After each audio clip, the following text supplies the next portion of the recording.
bonsoir à tous, merci de nous rejoindre. Je vous demande, comme d'habitude, de mettre en sourdine vos téléphones pour cette petite heure que nous allons passer ensemble. Petite parenthèse bénéfique, j'espère. Alors, avant de vous présenter Malika Fessi et son ouvrage Gaïs ou la Renaissance, ça ne vous a sans doute pas échappé. Nous sommes le 7 mars, donc veille du 8 mars, où l'on célèbre la Journée internationale des femmes. Donc cette année dans un contexte d'actualité assez particulier, un contexte de lutte toujours actuel, plus que jamais actuel, et à laquelle d'ailleurs je précise que la CB a toujours pris part, notamment avec à travers son groupe Femmes d'ici et de là-bas, qui a été créé en 1994 par Samia Messaoudi, par Nathalie Duchemin, Nassera Mohamed, bien sûr, et un groupe qui poursuit toujours son action à travers des colloques, des ateliers, des groupes de réflexion, et qui travaille à l'élaboration d'une société homme-femme plus égalitaire, dans le respect des uns et des unes, des autres, des différences, de nos choix, de notre liberté. L'ACB s'inscrit aussi dans une initiative locale qui s'appelle le Forum des femmes en action. Alors je vous signale qu'il y aura le 6 avril et le 7 avril une rencontre autour de ce forum qui aura lieu à la 20e chaise au centre social de la rue des Amandiers. Voilà, donc ça je vous le signale. Vous pourrez y entendre des témoignages de femmes qui ont été recueillies pour un colloque qui a eu lieu ici à l'initiative de ce groupe de femmes dont je vous parlais tout à l'heure. Un colloque Femmes en exil qui a eu lieu en novembre 2017. Alors voilà, et je vais clore cette parenthèse qui ne sera d'ailleurs jamais close par cette citation de Simone de Beauvoir. N'oubliez jamais qu'il suffira d'une crise politique, économique ou religieuse pour que les droits des femmes soient remis en question. Ces droits ne sont jamais acquis. Vous devez rester vigilante votre vie durant. Voilà. Donc maintenant, je vais vous présenter une femme exceptionnelle. Malika, donc Malika Fessi, qui était parmi nous il y a 2 ans, jour pour jour, hein, quasiment jour pour jour, et qui nous présentait alors son premier roman, Soit n'est plus, déjà une histoire de renaissance, celle d'une femme qui se révèle à elle-même à travers toute une série de ruptures. Alors aujourd'hui, Malika est parmi nous pour son 2e roman, une autre histoire de renaissance, comme l'indique le titre, Gaïs ou la Renaissance, paru aux éditions d'Alimène à Alger. Avant d'aborder la présentation de ton ouvrage, on va refaire une succincte présentation de ton parcours. Donc tu es né à Argenteuil, de parents venus d'Algérie dans les années 50. Tu as été élevé à Sartrouville dans un quartier regroupant des Kabyles d'un même village. C'est un parcours classique de l'immigration, de ce type d'immigration, comme on le sait. Après des études scientifiques, tu es devenu ingénieur en informatique. Donc un parcours de prime abord qui est assez éloigné de la littérature. Et pourtant ce désir d'écriture est une exigence que tu portes en toi depuis longtemps. Je pourrais presque dire depuis toujours. Est-ce que tu peux nous en parler de ça? Comment t'es venue l'écriture? Ça marche? Alors comment est venue l'écriture? En fait, j'écrivais un petit peu depuis très longtemps, mais j'écrivais toujours des chansons. Et j'avais envie d'écrire une histoire, mais j'y arrivais pas. En fait, chaque fois que je commençais, ça se terminait toujours avec des rimes et un refrain, donc ça se terminait toujours en chanson, quoi. Et une année, j'ai rencontré Mehdi Charef, qui animait un atelier d'écriture. Et là, je lui ai fait part de mon expérience. Je lui ai dit, moi j'aimerais bien pouvoir écrire, mais à chaque fois que j'écris, c'est toujours, ça se termine toujours en chanson. Et là, il me dit que souvent, chez les femmes maghrébines, il y a un petit verrou. Il suffit de le faire sauter, et puis t'inquiète pas, tu arriveras à écrire, quoi. Et sans exagérer, je crois que quelques jours après notre échange avec Mehdi Charef, un matin, je me suis levée et j'ai écrit une dizaine de pages. C'était les 10 premières pages de mon premier roman. Tu nous dis que tu écrivais des chansons. Quel genre de chansons écrivais-tu? Enfin, dans les premières années, c'était plutôt... je reprenais en fait des musiques connues et puis pour Noël, des paroles sympas un petit peu pour tout le monde. Après, en grandissant, c'était plutôt une expression... c'était plutôt l'expression de mes états d'âme, donc c'était toujours un peu mélancolique comme chanson, quoi. D'accord. Le roman, donc Gaïs, ou Raïs aussi, hein, les deux écritures. Moi, je dis Gaïs. D'accord. Ou la Renaissance, c'est ce que ça signifie. Alors, c'est un roman qui est paru en 2017. C'est une autofiction, du moins en partie, tout comme le premier roman d'ailleurs, c'est ce que nous disions tout à l'heure. C'est un petit ouvrage parce qu'il a moins de 100 pages, qui est assez déroutant parce qu'il nous renvoie à un certain nombre de questionnements, sans toujours y trouver de réponse. C'est peut-être en cela qu'il est un peu déroutant. J'ajouterais que s'il s'agit d'un petit roman, il est remarquable. Il est remarquable par sa sobriété et par la puissance d'émotion qu'il dégage. Alors, de quoi s'agit-il? Il s'agit de deux histoires qui se chevauchent. Celle de Gaïs, donc, un orphelin qui va plonger dans la nuit de ses origines, et puis celle d'une famille pied-noir oranaise, les Martinez, à travers laquelle est évoquée l'Algérie coloniale et post-coloniale. Alors dis-moi, comment... C'est une autofiction, dis-tu, du moins en partie, donc explique-nous pourquoi et comment ce roman est né en toi. Oui, alors c'est l'autofiction parce qu'en fait, bon, c'est une histoire inventée, mais dans laquelle en fait on trouve des brives de ma vie. J'ai adopté un petit garçon à l'âge de 3 ans. Il a aujourd'hui 13 ans, mais dans le livre, il est grand, enfin, il devient majeur, il se marie, il a un enfant. Donc là, on est purement dans la fiction, quoi. D'accord. Et je vois que ce thème de la Renaissance, en fait, est central dans ta philosophie de vie, puisqu'il est déjà évoqué dans ton premier roman, qu'il l'est dans le second. Tu as conscience de ça? Jusque-là, non, je n'en avais pas conscience. Mais ça doit être aussi ma nouvelle vie. Je suis en plein questionnement et en fait, pour mon premier roman, par exemple, le personnage de Swad, effectivement, c'est une renaissance, elle est en rupture avec tous ses choix de raison. Et le personnage de Swad me ressemble un petit peu. C'est-à-dire que moi aussi, à une période de ma vie, j'ai été en rupture en fait avec mon travail, avec mon environnement familial. Par contre, je n'avais pas fait le lien avec la renaissance de Gaïs, quoi. Parce que pour moi, l'adoption de Gaïs, c'est vrai que c'était lui offrir une deuxième vie. Donc c'était encore une renaissance, mais j'avais jamais fait le lien, quoi. Le premier chapitre de ton ouvrage s'ouvre sur la ville de Marseille. Qu'est-ce que cette ville représente pour toi? Marseille, c'est une ville que j'adore. En fait, c'est une année, c'est en 2011, je ne savais pas trop où aller en vacances, et je me suis dit, tiens, je vais aller à Marseille. Et j'y suis allée avec mes enfants, et dans cette ville, étrangement, je me suis sentie chez moi. Alors ça veut dire quoi, être chez soi?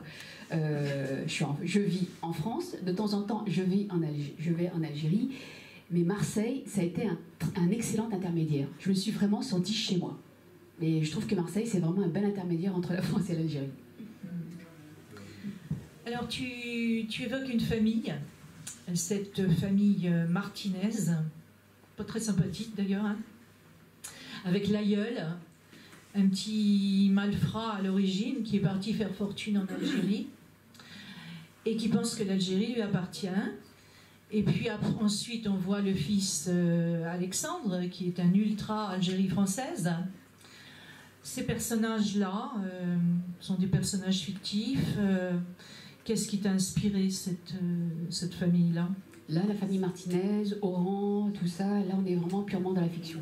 C'est purement inventé, donc de toute façon, après la fiction, elle est quand même inspirée de ce que j'ai vu, entendu, mais là, c'est complètement inventé, quoi. J'ai jamais connu enfin, je connais pas de famille Pied Noir, ni de famille Martinez, donc il n'y a pas de lien. Donc si quelqu'un en a vu, franchement, c'est vraiment l'effet du hasard, quoi. Parce que tout ça, là, on est vraiment dans la fiction. D'accord. Tu parlais justement tu as été inspiré. Est-ce qu'il y a une transmission chez toi de cette histoire franco-algérienne, colonisation, décolonisation, etc. Est-ce qu'il y a eu une transmission familiale? Est-ce que dans la famille, on t'a préparé à ça? Est-ce qu'on en a parlé? Non, par contre, je peux revenir sur la question d'avant? Oui, tout à fait. Parce que la famille Martinez, effectivement, j'ai dit qu'on était purement dans la fiction. Et par contre, il y a un élément qui était le personnage de Lila. Donc, Lila, tu peux nous dire un peu en quelques mots? Lila, c'est une fille de harki et qui s'est échappée en fait d'un camp harki. Alors celle-là, effectivement, on est encore dans la fiction, mais par contre, la source d'inspiration, c'est vraiment quelqu'un que j'ai rencontré. C'est une fille de harki. Je l'ai découvert en fait très tardivement. Et quand elle m'a raconté son histoire, j'ai eu envie de saupoudrer un petit peu dans mon roman, un petit peu d'histoire des harkis, quoi. Mais c'est vraiment saupoudrer, quoi. Donc du coup, j'ai mis le personnage de Lila, quoi.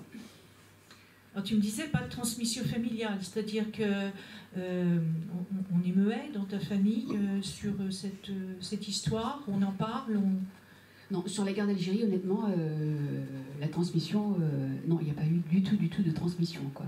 Moi, mes parents n'ont jamais parlé de la guerre d'Algérie, quoi. Donc, comme si c'était un non-événement. Tous les éléments liés à la guerre d'Algérie, franchement, il a fallu que j'aille chercher l'information, quoi. Elle n'est jamais venue sur un plateau, ni à l'école, ni à la maison. Donc, il a vraiment fallu faire un effort pour aller obtenir des informations.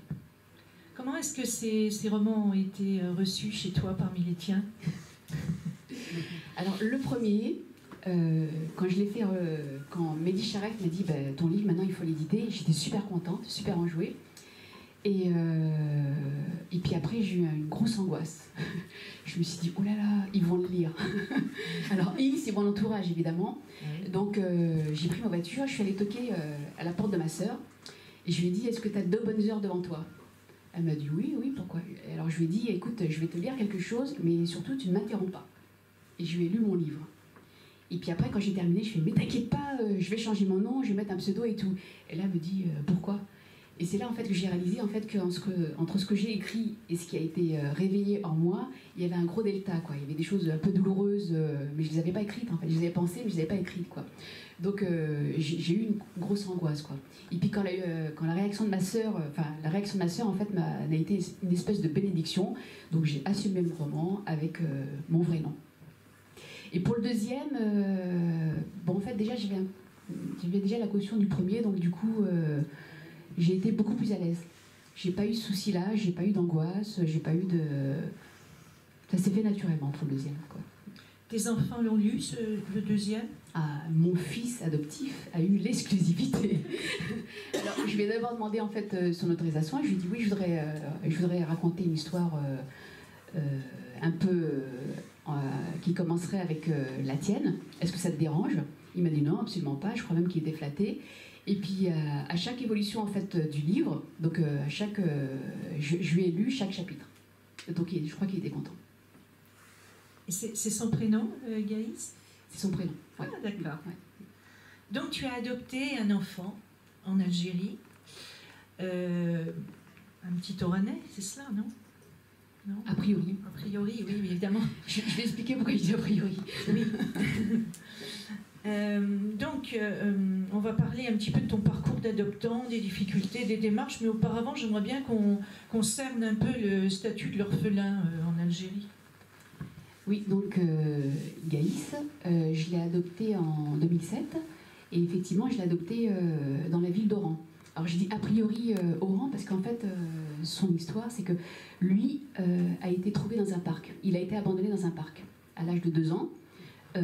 Il se souvient juste d'une voiture rouge, un monsieur qui l'a déposé et rien d'autre. Donc on a un petit peu questionné la pouponnière qui l'a recueilli, mais on n'a pas plus d'informations que ça. Donc c'est peut-être un Oranais, mais il vient peut-être d'ailleurs, quoi. Voilà. Alors sinon, pour parler un petit peu de l'adoption, l'adoption n'existe pas en Algérie. Je vais peut-être vous surprendre en disant ça, mais en fait, en Algérie, en fait, quand on adopte un enfant, en fait, on le recueille. On passe au tribunal. En fait, c'est une kafala c'est une kafala qui fait foi. Et en fait, une kafala, c'est un acte religieux où on s'engage à recueillir l'enfant et à lui donner des soins comme si c'était notre propre enfant. Donc, quand on revient, alors pourquoi c'est pas l'Algérie et le Maroc aussi n'ont pas signé en fait la convention de la Haye, donc ils ne reconnaissent pas l'adoption. Donc on peut recueillir un enfant, mais on n'est pas ses parents adoptifs. Donc quand on revient en France, eh ben, il faut tout recommencer. C'est-à-dire qu'en fait on a juste le titre de tuteur, tutrice, mais on n'est pas des parents adoptants. Alors, une fois qu'on a fait toutes les démarches pour aller en Algérie, on se dit c'est pas grave, on peut recommencer en France, mais non, c'est pas si simple. Parce que si on fait une requête d'adoption aussitôt après avoir recueilli l'enfant, eh ben, ça ne marche pas. Parce que les tribunaux français vous disent eh ben non, par respect du pays d'origine, on ne peut pas accepter la requête d'adoption. Donc là, on tourne en rond. Donc là, il faut attendre. Il faut attendre que l'enfant devienne français. Donc il faut attendre qu'il ait séjourné 5 ans sur le territoire français. Et au bout de ces 5 ans, donc là, vous pouvez entamer la démarche d'adoption. Parce que là, il y a rupture avec une fois qu'il devient français, il y a rupture avec la juridiction du pays d'origine. Et là, on peut faire une requête d'adoption et on ne peut pas avoir comme réponse non, par respect du pays d'origine, vous ne pouvez pas l'adopter. Voilà, donc il faut au moins 5 ans pour l'adopter. Et moi, personnellement, pour faire toutes ces démarches d'adoption, j'ai travaillé avec une association qui fait un travail formidable. C'est l'APAERC, l'association des parents adoptants ou recueillant des enfants par kafala. Et aujourd'hui, ils ont quand même obtenu un gain de temps, c'est-à-dire que maintenant, on n'a plus besoin d'attendre que l'enfant ait séjourné 5 ans sur le territoire français pour faire la requête d'adoption. Ça a été écourté à 3 ans. Voilà. Voilà pour l'histoire de l'adoption. Et il porte ton nom ? Oui. Oui. Alors, il porte mon nom. Alors, il faut savoir qu'un enfant adopté porte le nom du parent adoptant. C'est une obligation. Moi, ça m'a posé un peu de problème parce que moi, j'ai quitté mon mari, donc j'ai repris mon nom de jeune fille. Et mon fils, naturellement, je me suis dit, pour qu'il y ait une espèce d'équité au niveau de la famille, je vais lui donner le nom du père. Ça n'a pas marché. Ça n'a pas marché parce que moi, je ne portais plus le nom du père. Ah oui. Donc, en fait, on nous parle toujours d'efforts pour le bien-être de l'enfant et autres, mais administrativement, tout le marque en fait au fer rouge parce qu'il n'a jamais pu porter en fait le nom du père. Et entre la première rencontre que tu as fait avec Gaïs et l'adoption proprement dite, un laps de temps important, tu as attendu un laps de temps important parce que tu l'as rencontré une première fois et après parce qu'on dit souvent que c'est très long une adoption, qu'on peut mettre des années et donc entre cette première rencontre et le moment où il va venir être adopté par toi, venir chez toi, il y a eu un laps de temps important? Non, ce qui est long, c'est le côté administratif. C'est avant que c'est long. C'est l'enquête du Conseil général, c'est toute la procédure au niveau du consulat, c'est tout ça qui est long. Après, une fois qu'on est en Algérie, une fois qu'on a l'accord de la DAS et de toutes les autres instances, l'enfant, on l'a très rapidement. C'est pas une première rencontre. Après, en Algérie, effectivement, donc on l'a vu une première fois, on est revenu une deuxième fois. Oui. Mais juste, en fait, c'était plus un effort d'adaptation qu'on faisait pour lui. Mais sinon, on aurait pu venir et puis l'emmener aussitôt, quoi. Mais bon, en termes d'approche, on s'est dit, il vaut mieux y aller progressivement, quoi. Bien sûr. Alors, un chapitre est consacré à l'entrée à l'école de l'enfant. Et le narrateur pose la question suivante.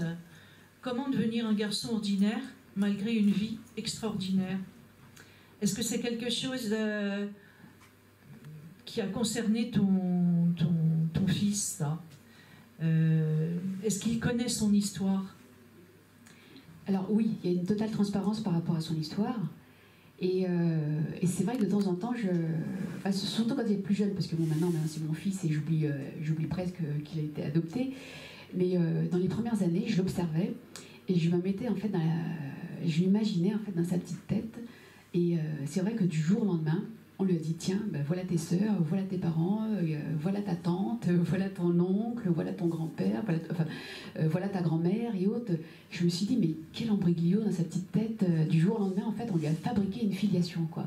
Donc a priori, il a l'air de très très bien intégrer ça, mais et souvent je me mets à sa place, de son regard avec son regard d'enfant, en se disant c'est vrai qu'il a naturellement très très bien accueilli cette famille, quoi. Mais justement, cette acceptation un petit peu facile, en fait, m'a un petit peu fascinée et m'inquiète un peu, en fait.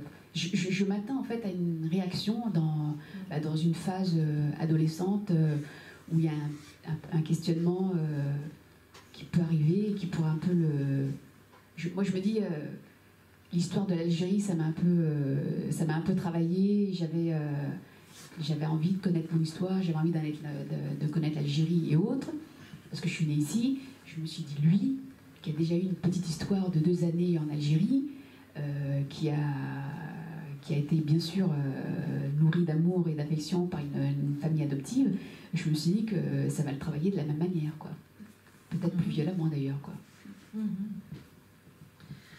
Alors pour ce deuxième ouvrage, tu as choisi un éditeur algérien. Le premier éditeur, c'était qui déjà, Swad? Rive-Neuve. Pardon, Rive-Neuve, voilà. Donc tu as volontairement, tu as choisi, voilà, tu voulais un éditeur algérien. Oui, surtout que c'était pas facile. Alors j'ai fait le choix de l'éditeur algérien parce que pour mon premier roman, je connaissais pas trop le monde de la littérature, les droits d'auteur, tout ça. Je maîtrisais pas du tout. Bon, je maîtrise pas plus maintenant, mais j'ai eu une grande déception, c'est qu'en fait, en signant en France, enfin, en ayant un éditeur français, j'étais déçue en fait de ne pas pouvoir participer en fait aux événements culturels algériens, notamment le salon du livre d'Alger. C'est celui-là qui me tenait à cœur. Et je me suis dit, bah, c'est pas grave, pour le prochain, je vais choisir un éditeur algérien pour pouvoir participer en fait aux événements algériens. Très bien. Et tu participes aux événements algériens? Ben, j'ai participé au salon du livre d'Alger, voilà. Ok. On va un petit peu quitter cet univers du roman, quoique, pas tout à fait, parce qu'il va encore s'agir là de renaissance d'une certaine façon. Parce que je voudrais que tu nous parles de ton activité au sein de cette association qui s'appelle DENA, ce qui veut dire en kabyle, dis-tu écorché, là-bas. Alors, c'est une activité qui est consacrée à la préservation des savoir-faire. Est-ce que tu peux nous parler de ça? Oui, alors, DENA, bon, les gens qui parlent très très mal le kabyle comme moi, en fait, prononcent très très mal les mots. Et c'est vrai que là-bas, on dit DENA. Mais nous, on a toujours dit DENA. Et on s'est dit qu'en fait, ça ferait un joli titre pour l'association. Donc c'est comme ça qu'est né le nom de l'association DENA. Donc DENA, en fait, agit ici pour là-bas. C'est une association solidaire qui intervient dans un village de Kabylie qui s'appelle Eitwarzim. On travaille sur trois items. La préservation des savoir-faire, parce qu'en fait, on s'est aperçu que c'était des personnes âgées en fait, qui œuvraient encore, qui faisaient encore des choses traditionnelles, mais que la transmission ne s'était pas faite. Et notamment, en fait, dans cette préservation des savoir-faire, on a beaucoup travaillé en fait, avec les 2 dernières potières du village d'Etwarzim. On travaille aussi sur un deuxième item, l'environnement.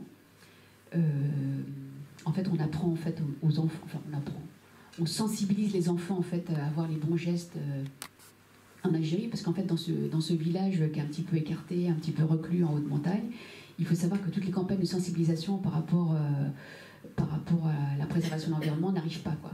Donc nous, on arrive, on fait un nettoyage collectif du village, on organise des petits ateliers sur le temps de décomposition avec les enfants, et puis l'objectif, en fait, c'est leur dire qu'il faut avoir les bons gestes et que la canette qu'ils jettent par terre de manière inconsciente, leurs enfants, leurs petits-enfants verront encore la canette, donc il faut avoir les bons gestes et mettre tout ça dans la poubelle.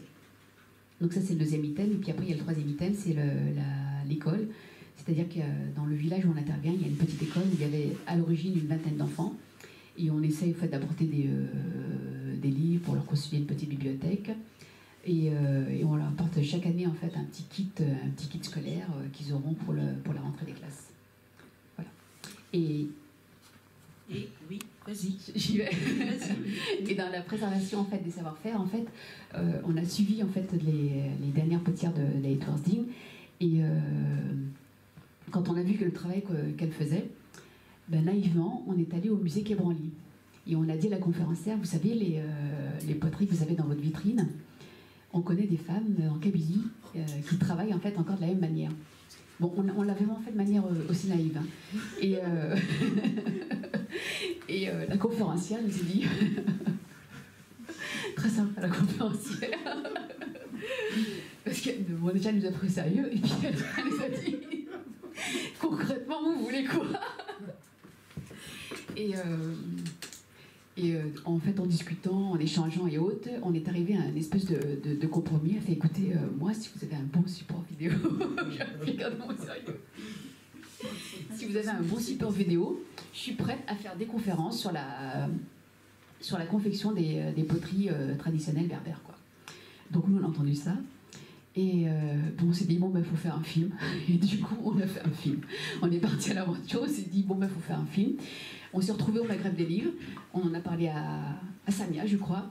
Et puis Samia me dit, il faut voir Mehdi. Non, elle nous a dit, il faut voir Zina de TV5. Et puis après, Zina de TV5, après, non, il faut voir Mehdi. Donc on a vu Mehdi Lalaoui, qui a été charmé par l'idée du film. Il nous a dit, mais oui, moi, je ne pourrais pas approcher les femmes. Donc je vais vous trouver une cadreuse. Donc il y a Yasmina Kerfi qui passait par là, et voilà, et qui a été embarquée dans notre aventure du film. Donc le film, donc c'est, on a suivi la potière dans tout le processus de fabrication des poteries. Et pour apporter un petit peu de théorie, ben, on a aussi filmé la conférencière du musée Quai Branly qui apporte la théorie à la pratique de la potière d'Edwardsding. Voilà, donc ça a donné un documentaire d'une 30aine de minutes qui s'appelle La poterie, bien plus qu'une histoire de terre. Et tu as tourné dans quel village? À Edwardsding, toujours. D'accord. C'est magnifique, ça. Tu vois que la naïveté, ça paye. Bon, bah écoute, j'aimerais... Tu veux ajouter quelque chose qui te tient à cœur, que tu voudrais dire ici? Non, j'ai l'impression d'avoir dit plein de choses. Je suis pas sûre qu'elles étaient cohérentes, mais bon... Il y a toujours encore beaucoup de choses à dire. On pourrait peut-être finir en lisant un petit extrait. Qu'est-ce que tu en penses? C'est moi qui dois lire ou toi? Je sais pas, qui tu veux. Parce que j'ai pas mes lunettes. Bah écoute, je vais le lire alors. Allons-y. Donc, c'est un moment où l'enfant va être adopté. Donc, la famille adoptive va venir le chercher. Il est dans un orphelinat, voilà. Je restais silencieux. Je regardais Fanny, incrédule, puis je finis par regarder mes chaussures. Je n'avais pas envie de prolonger la conversation. J'étais bien ici, et je devais partir. En quoi cette nouvelle était bonne?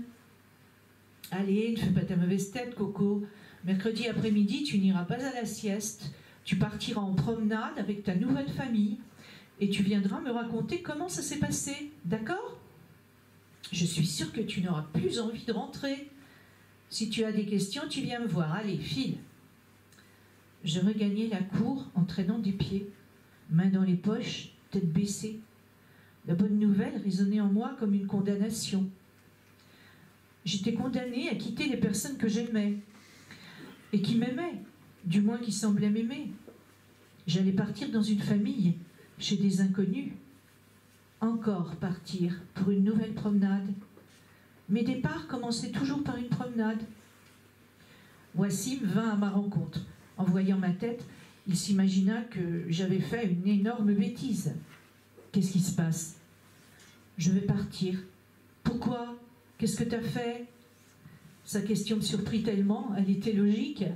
Pourquoi ne l'avais-je pas demandé à Fanny? Qu'est-ce que j'avais fait pour que le choix se porte sur moi et pas sur Wassim, par exemple? J'avais envie de retourner voir Fanny pour la questionner, mais j'avais aussi une folle envie de shooter dans le ballon. L'envie de jouer fut plus forte. J'oubliais la question et Fanny n'eut jamais à se justifier sur le choix. Voilà, moi j'aime bien cet extrait. Il y en a plein d'autres. Hein. Il y en a plein d'autres. Bon, si tu n'as plus rien à ajouter en particulier, on va passer la parole. Voilà, on passe la parole. Avez-vous quelques questions? Quelques précisions? Quelques curiosités?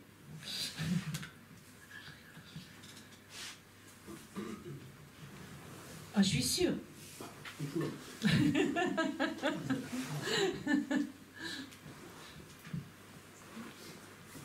Merci, donc, Amit. Donc j'ai deux questions. Là, il y a une question sur la transmission, c'est sur la guerre d'Algérie, parce que moi je pense qu'il y a deux types de transmission. D'ailleurs, il y a la transmission générale, c'est l'histoire, qu'on peut écrire par la suite, etc., que les historiens abordent. Et puis il y a la transmission familiale. Et en général, dans les familles, ça discute toujours de sa propre histoire, de son vécu. Et c'est ce qui se vit d'ailleurs le plus. L'histoire actuellement, c'est toujours dans le vécu de la famille. D'ailleurs, moi, en général, les familles discutent toujours de ça, de celles que je connais, tout autour de moi. Ça, soit c'est des faits, soit il y a toujours une anecdote à raconter. Et la deuxième, comme ça sera fait, c'est-à-dire au niveau de l'adoption, alors là c'est une curiosité, il aurait fallu qu'il y ait un psy, je ne suis pas psy. C'est-à-dire que Caïs, le fait qu'il soit adopté, c'est bien pour lui, c'est une renaissance, une nouvelle vie, mais le fait qu'il découvre à peu près qu'il n'a pas eu de parents auparavant. Ça, c'est ça qui m'interroge. Le fait qu'il découvre, surtout qu'actuellement vous ne lui cachez rien, vous lui dites tout ce qui est bien, moi j'approuve, mais qu'il découvre qu'un jour il a été abandonné, qu'il n'a pas de famille, qu'il ne sait pas réellement s'il aura né ou pas, parce qu'il n'y a pas de... Oui, intéressant. Alors, on va prendre les questions dans l'ordre. Donc voilà, donc c'est... Voilà. Donc la première, c'est la transmission familiale. Oui, c'était un petit peu la question que je t'ai posée à un moment, justement. Toi, tu dis que c'est quelque chose de naturel dans les familles. Et moi, j'ai entendu le contraire. J'ai entendu justement que dans beaucoup de familles, c'était statu quo. On ne parle pas. Soit quelque chose de très douloureux, donc on se tait. Beaucoup de silence dans les familles. Alors, et toi, comment perçois-tu les choses? Ah non, mais là, je confirme. Hein, et puis, je pense que c'est révélateur de beaucoup de familles, quoi. C'est vraiment un sujet... Alors, je sais pas... Je sais pas s'il est tabou, mais enfin, toutes les personnes qui s'intéressent à la guerre d'Algérie, c'est pas dans la famille qu'ils ont eu des informations. Hein. Surtout pas. Je suis une exception. Non, je suis une exception. Oui, je sais pas, qu'en pensez-vous? Je pense que c'est pas dans toutes les familles. Il y a des familles qui ont parlé à leurs enfants de la guerre d'Algérie, qui ont parlé, alors peut-être des parents militants. Mon père, il a passé sa vie à nous raconter l'histoire de la guerre de libération. Il était militant, certes, mais là, ça faisait partie des conversations. Là, il ne nous en parlait pas tous les 4 matins non plus, mais étant fort de ce qu'a traversé l'immigration dans les années entre 54 et 62, quand on était dans l'immigration, ça fait partie de notre histoire. Je veux dire que ta rencontre avec Mehdi Charef, elle est aussi... tu sais bien que Mehdi Charef a écrit aussi par rapport à la guerre dans une histoire particulière qui est la sienne et qu'effectivement, voilà, on est... Je confirme aussi que pour Mehdi, en fait, il n'y a pas eu de transmission familiale non plus. Il n'y a pas eu de transmission familiale, mais il l'a su beaucoup plus tard, pas dans son enfance, mais il l'a su beaucoup plus tard. Il l'a écrit suffisamment tôt pour... que les histoires, elles sont... voilà, on les porte en nous, et puis... Oui, on peut les découvrir après, plus tard, quand on s'intéresse à la question. Mais voilà, ça dépend des familles. Moi, elle m'a été transmise. Je connais des gens à qui elle a été transmise, des gens à qui elle n'a pas été transmise. Effectivement, mais dans la société française et les grandes guerres, les grands conflits, on n'a pas dit aussi à leurs enfants. Hein. On n'a pas dit la résistance. C'était pourtant honorable. On n'a pas dit non plus autre chose, mais voilà, ça fait partie de... La guerre est douloureuse, donc elle est difficile à transmettre. Hein. Tout à fait. Oui. Alors moi, je suis de mariage mixte. Alors oui, on est dans la première je suis toujours, question là, toujours. D'accord, parfait. Oui. Je suis de mariage mixte et qui, comme tout Kabyle qui se respecte dans ces années-là, les pères de mes amis et tout étaient tous commerçants, ils avaient tous des cafés, hôtels, restaurants. Moi-même, mon père était commerçant. Et on l'a vécu, cette guerre d'Algérie. C'est l'immigration qu'il a vraiment vécue. Donc, nous étions en plein dedans. On la connaissait. Et moi, je me rappelle des CRS qui venaient défoncer la porte, etc., qu'on m'a laissé tout seul, les corps sur le canal de l'Ourcq. j'ai des souvenirs plus forts. Donc je pense que ça dépend des familles. Et puis aussi de l'âge. Oui, Et des générations aussi. exactement. Non, Oui, c'est bon. très bien. Sur cette première question, pas d'autres témoignages? Donc, ensuite, donc, tu nous posais sur l'adoption, non, pas l'adoption spéciale, le vécu de l'orphelin. c'est-à-dire le vécu que l'enfant sache qu'il n'a pas d'antécédents avant l'adoption. C'est-à-dire le fait d'avoir été adopté à Oran, mais sans savoir d'où il vient réellement. Dit comme ça, moi je trouve que c'est un peu... Alors, je ne suis pas psy, hein, il y aurait un psy peut-être. Alors, qui explique. lui, il doit savoir, de toute façon, au fond de lui-même, il doit avoir, les souvenirs doivent exister, quoi. Il a dû avoir des parents, mais par contre, quand il a été recueilli à l'âge de 2 ans, il n'était pas capable, en fait, de donner le nom de sa famille. Et par contre, c'est vrai qu'il y a une certaine transparence par rapport à son histoire. Donc, il sait qu'il a déjà eu une famille. Après, c'est vrai que s'est posé la question de l'accompagnement psychologique. Moi, quand je l'ai recueilli, que je suis rentrée en France, il a vu un médecin traitant parce que il n'était pas tout à fait à jour, parce que je n'avais pas du tout de carnet de santé. En fait, il faut savoir que pendant 1 année, il a été en pouponnière, cet enfant. Et en fait, pendant 1 année, il y a eu des avis de recherche. Ils espéraient quand même, pendant les premières semaines, qu'une famille se manifeste et vienne le chercher. Parce qu'en fait, c'est un profil très particulier. En général, les orphelins sont souvent des nourrissons. C'est des femmes qui accouchent sous X parce qu'en fait, elles ont eu un enfant hors mariage. Et par contre, à l'âge de 2 ans, c'est très particulier. Et d'ailleurs, à la pouponnière, il faisait partie des grands. On ne s'est pas beaucoup occupé de lui parce que l'urgence, c'était les nourrissons.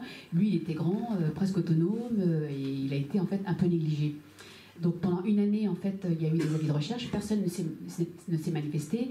Donc lui, son histoire, il la connaît. Il sait qu'il y a eu une famille, qu'on a attendu pendant 1 année, et au bout d'1 année, personne ne s'est manifesté. Donc du coup, il devenait adoptable. Après, nous, quand on l'a recueilli à la maison, il a vu un médecin, et c'est vrai que dans les premiers jours, je me suis dit, je vais l'emmener voir un psychologue, quoi. Et puis après, son médecin traitant, il fait, attendez, s'il n'y a pas de trouble du comportement, s'il évolue tout à fait naturellement, il n'y a pas besoin d'aller tout de suite l'emmener chez un psychologue, quoi. Donc, et c'est vrai que c'est un trou dans son histoire. Aujourd'hui, ça n'a pas l'air de gêner. Il n'a pas de trouble du comportement. Il n'aime pas l'école, mais bon, ça, c'est pas parce qu'il est, c'est pas parce que c'est un enfant adopté. À part ça, j'ai pas encore eu de signaux forts pour me dire fonce chez le psychologue, quoi. Voilà. Une autre question. Oui. Moi, j'étais aussi un petit peu interpellé par la juridiction, donc l'administratif de l'adoption d'un enfant en France. Donc finalement, il a dû rester pendant 5 ans en France, sans qu'il soit reconnu. Si, il avait, en fait, nous étions tutrices de l'enfant. Ah d'accord, non, parce que je me disais, s'il n'est pas reconnu administrativement, comment on pouvait le prendre en charge? C'était une tutelle. Une tutelle. Ok, d'accord, merci. Oui. Le choix de cette enfance, c'est vous qui avez choisi cet enfant? Comment ça s'est passé? Non, on ne choisit pas, heureusement. Il n'y a pas un catalogue. En fait, on donne des critères. Nous, on voulait un enfant de l'âge de 2 ans et qui soit en bonne santé. C'est les seuls critères qu'on ait mis, quoi. Mais on aurait pu en ajouter d'autres, hein. On aurait pu dire, je veux un blond, aux yeux bleus, mais bon. Et à partir, en fait, des critères qu'on énonce, en fait, ils nous proposent un enfant. Par contre, ce qu'ils font que j'ai trouvé très amusant, en fait, ils lui demandent des photos des parents adoptants. Donc ils ont demandé une photo de moi et de mon ex-mari. Et du coup, en fait, ils choisissent un enfant qui s'apparente aux parents, quoi. Et d'ailleurs, quand j'ai recueilli Gaïs, on m'a dit qu'il me ressemblait. Ça, c'est classique. C'est classique. Oui. D'autres questions? Oui.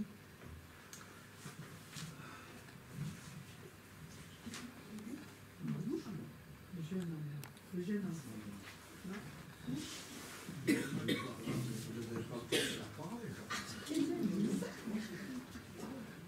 Oui, le sujet est clos. Oui, non. Bon, ben, oui. Allez, allons-y. C'est toujours dans le cadre de l'adoption. C'est par rapport à la réaction de votre famille, surtout en apprenant qu'elle a porté votre nom. Alors, entre parenthèses, je dirais directement, je vais viser par exemple l'héritage. La réaction des frères, des sœurs, de la famille, voilà. Parce que généralement, ça se passe comme ça.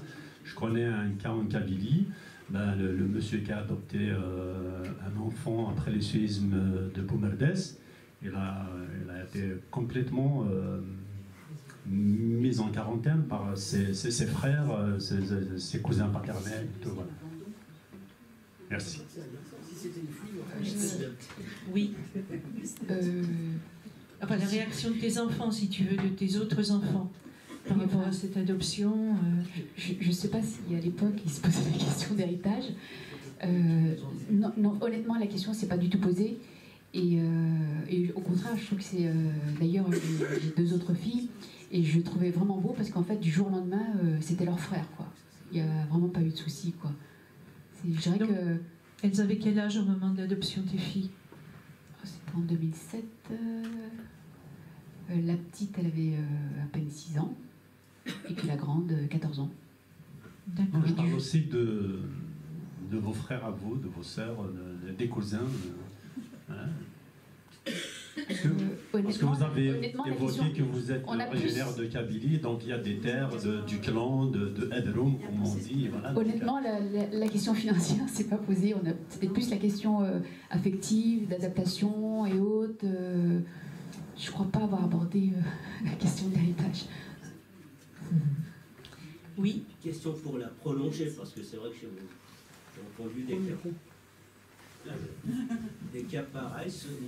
Moi, c'est dans un autre cadre, c'est pourquoi tu n'as pas adopté quelqu'un de la famille. Pour ne pas sortir de cet héritage, etc., de dire que ça reste toujours entre nous, pourquoi tu es parti chercher ailleurs. Alors que bon, il y a des familles nombreuses, il y a des gens qui auraient voulu que l'enfant soit élevé par quelqu'un d'autre, mais là c'est reconnu, c'est plus pratiquement de l'adoption. Ça s'est vécu, ça. Oui, c'est extraordinaire. Non, honnêtement, moi je trouve que notre projet il a vraiment été bien accueilli. Quoi. On nous a dit, c'est bien, vous sortez un enfant de la misère, c'est plutôt ça que j'ai entendu. Les questions financières, non, honnêtement, ça n'a pas du tout été abordé. Quoi. Là, moi, je ne parle pas de questions financières. Oui, tout à fait. Oui. Mais en disant, quitte à élever quelqu'un, bon, c'est resté, ils n'avaient pas d'enfant, donc ils voulaient adopter un enfant, c'est dans ce cas-là, pourquoi tu ne prends pas un de nos enfants en charge et pour aller plus loin, alors c'est moi qui pense comme ça, hein, je pense mal peut-être, en disant qu'après tout, l'héritage il viendra à nous et pas à quelqu'un d'autre. C'est-à-dire que c'est un peu pervers. Il y a toute une arrière-pensée qui était derrière et qui a créé quand même des tensions assez sévères. Ça s'est apaisé avec le temps. Parce que bon, il y a eu également le fait accompli, mais au départ, c'était assez. Mais c'est une pratique, ça, de pouvoir accueillir un enfant du propre du clan. Parce que ça, il faudrait des spécialistes, des sociologues, tout ça, pour savoir. Parce que l'adoption, je pense que c'est récent. Avant, c'était automatique. On le prenait s'il y avait le père qui disparaissait, ou alors dans l'émigration, etc. L'oncle, il a toujours pris en charge les neveux. Ça, c'est une pratique. D'ailleurs, ça causait des drames, parce qu'à la fin, on ne reconnaissait plus le père qui était à l'étranger, c'est en France en général, mais on reconnaissait l'oncle. Le retour, on se disait, mais toi, je ne te connais pas. Je ne jamais élevé. Ça, par contre, ça fait des drames. Dans l'émigration, les Chivali, là, ils peuvent en raconter quelque chose. Et c'est vrai que les kafalas en Algérie, c'est beaucoup en fait de familles qui recueillent l'enfant d'un père ou d'un membre de la famille, quoi. Mais par contre, ce qui s'est beaucoup développé en France, c'est la kafala, enfin de parents issus de notre communauté, en fait, qui n'arrivent pas à avoir d'enfants, en fait, souvent, en fait, se tournent vers la kafala. C'est aussi une forme d'adoption, mais par contre, le circuit n'est pas tout à fait le même que le circuit d'adoption classique en France, quoi. Bien. Encore une ou deux questions? Oui. En fait, c'est pas vraiment une question, mais c'était par rapport à ce qui se dit. Nous, dans le village de mes parents, actuellement, donc, il y a une femme qui a perdu son mari, et cet homme avait un frère. Cette femme, elle est issue d'un mariage mixte, pourtant, elle vit en Algérie, et elle a demandé à son beau-frère, après son deuil bien sûr, après quelques années, de se marier avec elle pour que les enfants soient élevés par un membre de la famille et que ça reste dans la famille. Donc c'est pas fini, c'est pas fini. Pour moi, c'est du vécu, c'est une personne qui est plus jeune que moi et elle a eu cette démarche. Et pourtant, je le précise, sa maman est française et son papa est kabyle. Elle vit en Kabylie, mais à la base, elle est... donc, c'est vrai que ça existe, quoi, encore. Ça ne me surprend pas, parce que moi, quand je vais en Kabylie, de toute façon, j'ai l'impression de faire un bond dans le temps. Mais pas dans le bon sens.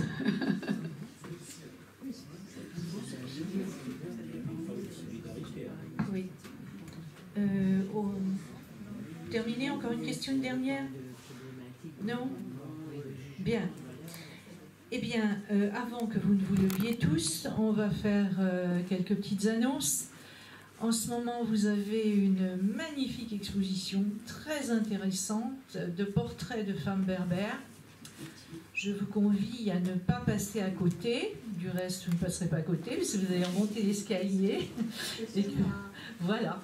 Et d'ailleurs, Daniel Zemmour, qui est l'artiste, est parmi nous. Vous pourrez lui poser des questions aussi. Vous pourrez aussi lui poser des questions, voilà. Donc, c'est jusqu'au 17 mars. Hein. Voilà. Ensuite, je vous annonce une conférence le mercredi 21 mars à 19h. Les Berbères à l'époque romaine. Voilà, une conférence avec Omar Amourit et animée par Belaïd Hadi, ici même. Voilà, ce sont les 2 prochains événements.